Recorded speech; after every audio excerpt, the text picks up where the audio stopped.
Hi there, I'm Coach Craig Kenneth, and in this video I'll be talking to you about the ultimate test. Okay, so what do I mean when I'm talking about the ultimate test? Well, what I'm talking about is how you will handle yourself when the time comes to be around your ex again. Now, if that's not possible and you're using the workbooks just to learn skills, to date new people, that's great too. And the ultimate test will also be in regards to dating new people as well.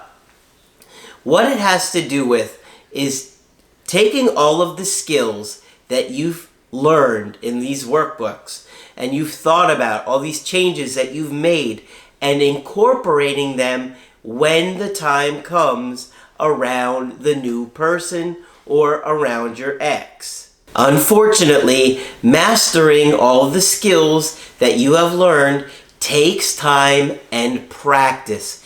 It's not so simple to just watch a video and then do it for the rest of your life. You're going to make a lot of mistakes, you're going to screw up, and you're going to regress. That's why we have workbooks to work through it and to work on it, and whatever your particular areas of weakness are, you need to make them a strength. But what you're going to realize is that if you see your ex and you're around them again, you're almost immediately going to regress into the old you. Okay? Your anxiety is going to take over. Your unconscious is going to take over and bring you back to who you were in that relationship. Okay? And it's critical that you understand that this is going to happen so you can prepare yourself. Okay? You've got to realize that old presence that you had, that old dynamic that you had around that old person will come up again. Okay, wherever those weaknesses were, wherever you struggled, it's going to come right back up and overwhelm you. You have to prepare for that mentally. Okay, so what I want you to do is go through the workbooks, look back at the work you've done, think about the videos you've struggled with, or when you've read questions and you realize this is a problem area for me and this is a situation that I really struggled around my ex. Work through that. Kind of prepare yourself for it to happen, because it's going to come up and it's going to overwhelm you like you're getting swept up into a big wave at the beach, right? Where you're discombobulated and you lose orientation and you're overwhelmed with anxiety and fear. That's what it's going to feel like. So you have to prepare for that. You got to know, okay, when I see my ex again, all of those feelings are going to come up. I'm going to feel like I'm fighting for my life in the ocean. I'm thrown under this riptide. I'm being battered around. I'm underwater. I'm coming up for air. And you have to expect that. Mentally prepare for that to happen. And whatever that biggest weakness is, or those bigger weaknesses that you had, you got to make them a strength, okay? Because, like, think about this, okay?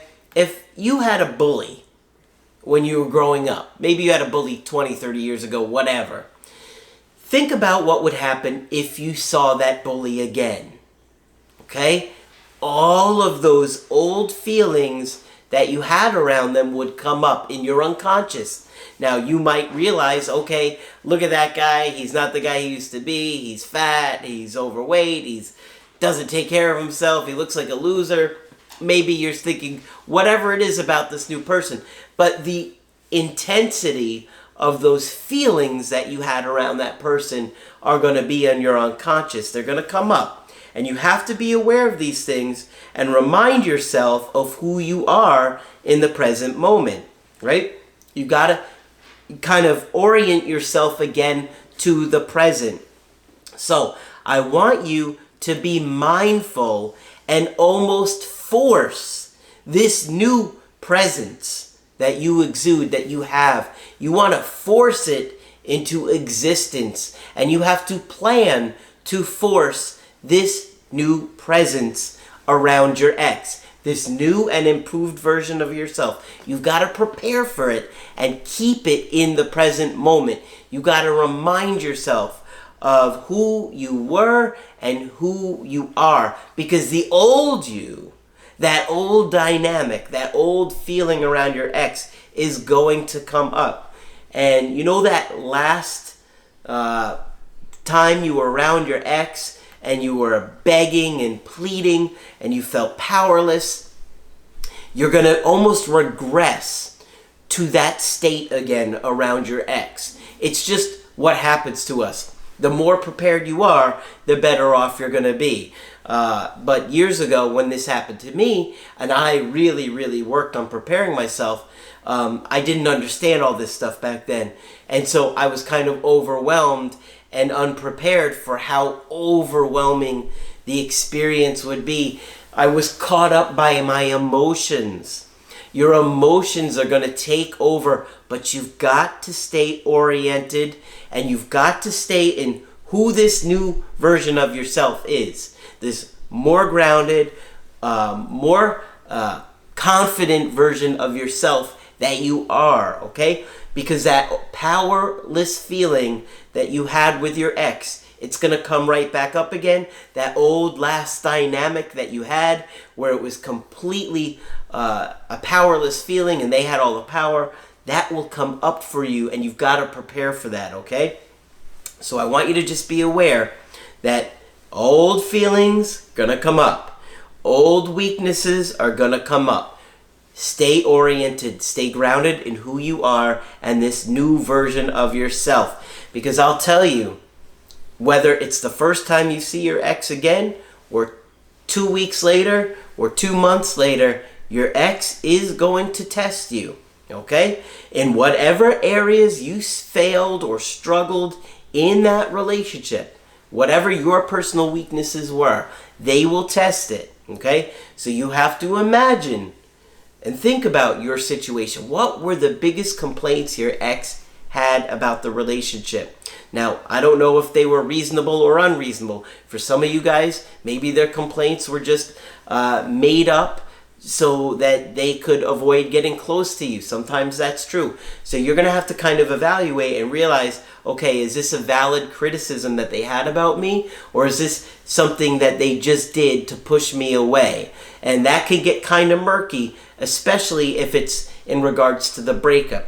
If it's something they maybe have told you throughout the relationship and other people have told you that dated you, then it's probably more in line with the truth, right? In other words, if you've had 4 exes say that you're not a good listener, and then this ex says you're not a good listener, then it was probably true that that was a big area that you struggled. Now, if they only said it during the breakup, they had never said it in the relationship, and they were just looking for excuses to break up with you, maybe it's not such a valid reason.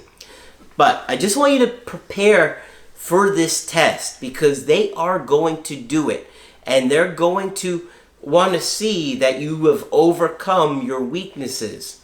That is how you can show them strength and confidence and display the new version of yourself. Okay? You have to call up the new you around them and show them that this is me now, and don't regress to your old self, okay? Call your new consciousness, this new, stronger, more aware person that you have become, into the present, and let that exude from you, okay? This new presence, this new energy can exude from you. People pick up on energy all the time, okay? And so you got to mentally prepare that if you're going to see your ex on a certain day or time, and like I said, this will also help when you're dating new people, because the old dynamic of how you used to act around people that you were dating, unsure, insecure, you want to call this new version of yourself up for that date too.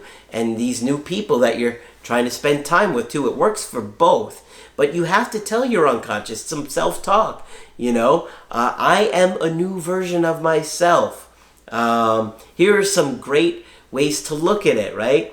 Tell yourself this, remind yourself, I know more about relationships now than I ever have in my entire life. Think about that. Think about just going into the situation knowing that there's a good chance if you've been on my channel and working on these videos and really making personal growth your priority, you know more about relationships than they ever will. And that goes for the new people that you're dating too. You think they understand attachment or attachment trauma or communication skills that I teach, or how trauma affects us, or depression and anxiety and all of the behaviors that I teach? Of course they don't have any understanding of that. And you have to know going in that you are in a better state and in a better place than they are. You have changed, right? Maybe you could look at it like you've burst through the cocoon and you're the butterfly now, or that you've leveled up. Guys might like to look at it like that. Like a video game, you've leveled up. You're on another level now. You got to remind yourself that your ex, if we're talking about an ex, only knows the old you. They don't know all of the work you've done. They don't know this new version of you. They have no idea. They just assume you're the same person and that you haven't changed. Believe me, they are not going to be expecting the change that you have done and the work you have done on yourself. And I guarantee that you have done more work than them, that you have made more changes in this breakup than they have. There's maybe a 1% chance that they have done more work than you. And I think I'm being generous at 1%. Because if they did the breaking up, chances are they just started talking to other people, not really thought about things, not really made much effort into changing, not like you have. You have outgrown this relationship and this dynamic by leaps and bounds. So don't go into the meetup with an ex or into a new dynamic with new people with the old version of yourself. Bring your presence of the new you, this awesome new self that you've been working hard on. And be proud of that, right? Because this week, you're better than last week. And next week, you're going to be better than this week. And you got to know that. If you keep working on yourself, you're going to do better. Just like an athlete would. If an athlete trains more and more, they get better and better skilled, right? Of course, there'll be weeks where you've had a struggle or an injury, like anything else. But, after each week or each month, as time goes, you just become a better and better version of yourself. And you gotta know that. Just make personal growth a part of your life every day. Don't give up after 3 or 4 months because you haven't heard from an ex. Keep going. If you stay committed to personal growth for 9 months to a year, next year you will be crushing it. And you will be dating people that are blowing you away. And you won't settle for breadcrumbs like you have before, okay? So you have to remember, when you see your ex again, or you start dating new people, that insecure feeling, that old you is going to come up. You got to squash it. You got to remind yourself of who you are, the work you've done. Tell your unconscious, no, I am a new, better version of myself, and I am going to display those behaviors around this person. And I'm not going to let my anxiety, I'm not going to let my fear overtake me. I'm in control of myself. I know how to behave, and I'm going to display this new, awesome version of myself. They will see it. You don't have to tell them. They will see it. You've got to stay disciplined. I promise you that if you stay disciplined for any length of time, it's going to be far more work than your ex is doing, and the new people that you're dating. They're not thinking about all the things that you're learning in these videos, and you are going to find that the quality of people that you date, whether it be your ex or you date new people, is going to be so much better, and your relationships are going to be so much better. Just remember, it's very likely that old feelings will come up. You'll feel like you're thrown under the ocean, getting tossed around in a riptide. You're pulling up for air. You're scared. You don't know what to. You got to remind yourself, okay, I know how to handle this riptide. I know what to do. I go along with the current, right? I don't fight against it. I go alongside it. That's what you have to do if you get caught in the riptide, right? You go alongside it. You don't try and fight it. Then you get tired. You get worn out. And remember, now you're a more confident swimmer. You knew the riptide was coming. You knew these emotions were going to come, but that's okay. You're going to go and you're going to push through it and push past it. Okay? So hopefully this video helps you get ready for that emotional test that your skills are going to have to put to use when the time comes. Just be ready for that moment. Okay? So if you want to get my help personally, just go to my website, AskCraig.net. Sign up for the coaching option that works best for you. But that's it for this video. I'm Coach Craig Kenneth, and I will talk with you soon.